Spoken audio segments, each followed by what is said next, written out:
We pick it up in the first quarter. Ravens 2nd and goal from the 6.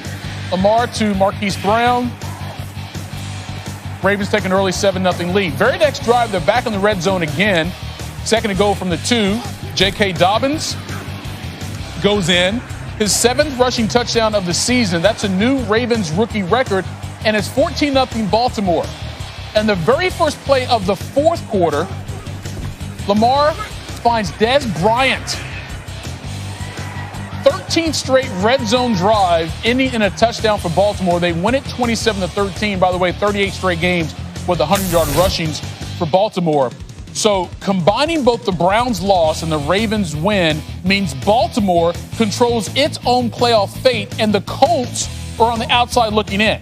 With the win over the Bengals next week, Baltimore will clinch their 3rd consecutive postseason appearance, and there still remains a chance we could see an 11-win team miss the playoff. That hasn't happened since the 2008 Patriots, and of course that was a season when they lost Tom Brady to injury in the season opener. All right, so we look at this AFC playoff picture here, and again, you've got some teams stumbling, just trying to get to that postseason. Tim, the way it's playing out right now, what do you see from the Ravens and their chances if they get into the postseason?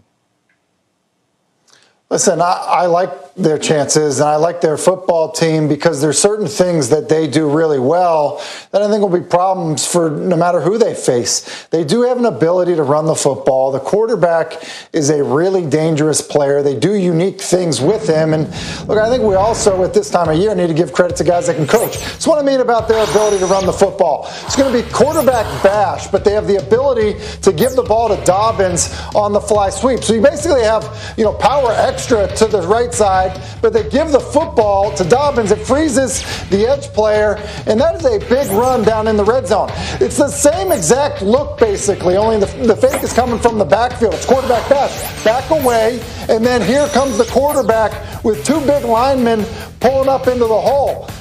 That's hard to defend. I don't care who you are, what your personnel is on defense, what your scheme might be, because the quarterback is such a special player. That's just something that's going to be hard for anybody to contend with. And so, yeah, they've stumbled at parts of this season, but they will be a dangerous team if they get the opportunity. Yeah, any team that can run the ball in the postseason is a team that has a chance to win a couple of games. But, Rob, if you look big picture at the AFC, clearly the Chiefs are the best team in there, the best team in the NFL for that point. They have the number 1 seed. They're going to have home field advantage throughout the AFC. What do you see in terms of big picture-wise with that conference? I think Buffalo could make some noise. Look, it looks like they're playing right now. They're firing on all cylinders. So I'm looking forward to seeing them play the Patriots tomorrow night. I just think that they're riding high right now on their momentum. Josh Allen's playing really well. Their offense is moving the ball terrific. And defensively, they seem to be making some moves. They got a good pass rush. So I think that Buffalo, and I know Bills Mafia, they're excited. I feel bad for them because they can't witness this in a stadium. And I've been there. They're pretty wild. So I just think Buffalo, when I watch them, I like the mojo. I like the way that they look. So now they're in the playoffs. They won a division for the first time in a long time. Let's see if they can make something out of it. All right, guys. So, again, 1 weekend to go to determine all the teams are going to make the playoffs here in 2020. Tim, your biggest takeaway from Week 16? Well, I'm going to expect you to remember this one, unlike the Bears call from last week, Michael. Fair enough. Look, here's what I would say. Jared Goff is holding his team back. I said it earlier. It's a championship defense that the Rams have. They're that good. Playmakers on every level of their defense. And they have an opportunity to basically win in your in scenario next week against the Arizona Cardinals. And I just think that he's a quarterback that's playing without confidence. I would favor Kyler Murray and his playmaking ability, even against a good defense. And I think it would be a shame to see that team kind of, end up on the outside looking in because the quarterbacks play down the stretch has struggled so much. Rob, what about you?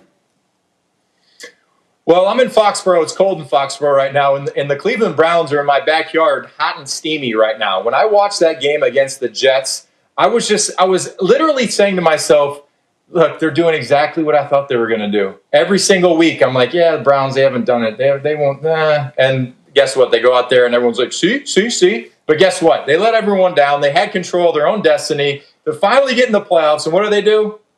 Hot and steamy outside against the Jets. That's bad.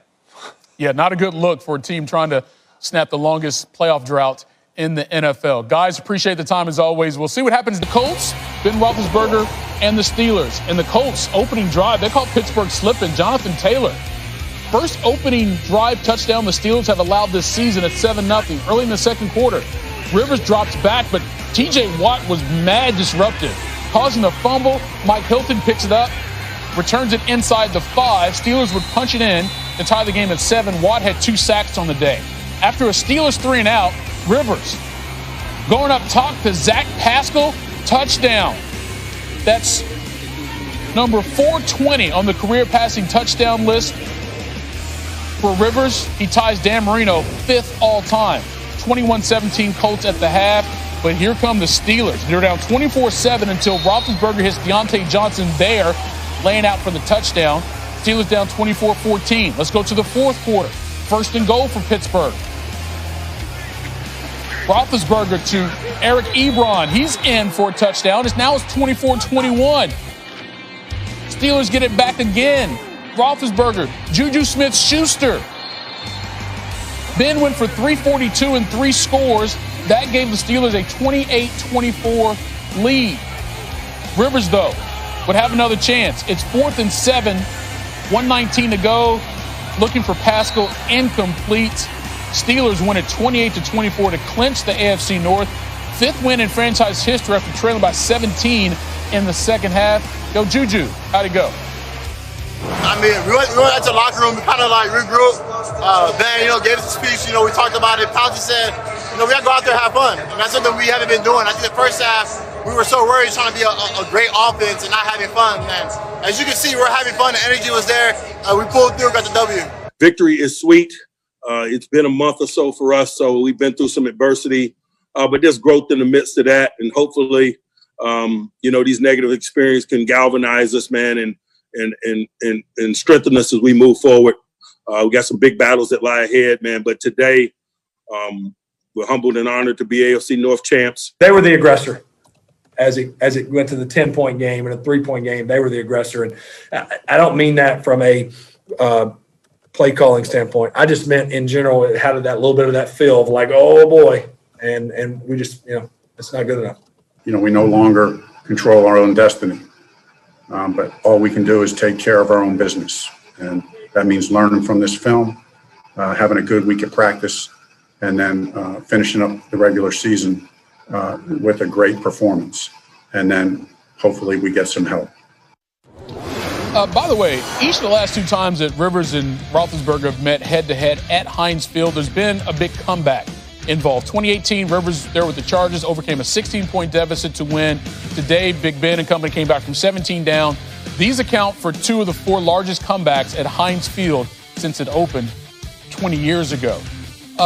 Tim, we've talked over the last couple of weeks about the Steelers' offense and what it wasn't able to do in terms of putting up points when they needed to during that 3-game losing streak. This game, they were down 24-7, and if you're a Steelers fan, you had to feel like, uh-oh, here we go again. What changed? Mm-hmm. Well, they still are lacking some of the explosive plays that I think, we're used to them, having. But what they did do is they had a great plan against some of the more complicated stuff you face when you face this Colts defense. You look at their A-gap pressure. It gives a lot of people problems because their linebackers are so fast when they retreat out of it, cover so much ground. But Pittsburgh had a plan. Here's a little cross screen on a long second down play. When they were lined up in it, it's a nice pickup by James Conner. Similar situation here, 3rd and 5. Double A-gap pressure look again. They just run a little wide route to Conner.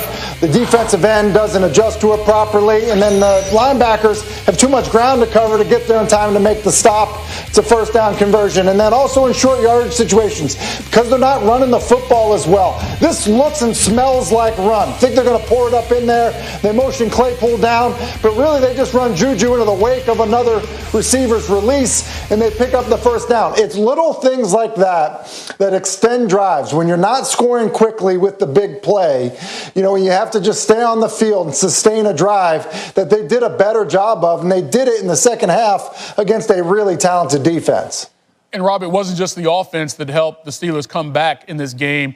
the defense. The second half defense did not look like the first half defense. So a good thing the second half defense showed up. Yeah, look, I mean, it was similar to their offense. They came out in the second half, and they looked like they were motivated.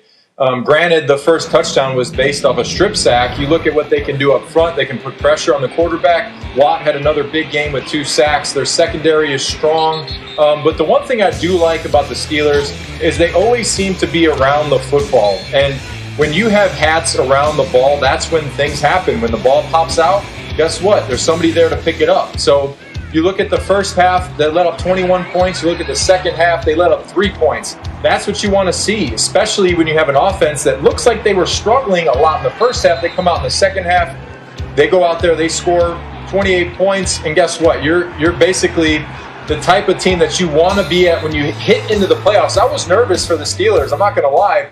When I was looking at halftime, I'm like, if they lose 4 straight right now, they go a month without a win. This is not looking good for them going into the playoffs. But they were able to correct things, go into the halftime, go do their corrections, come out.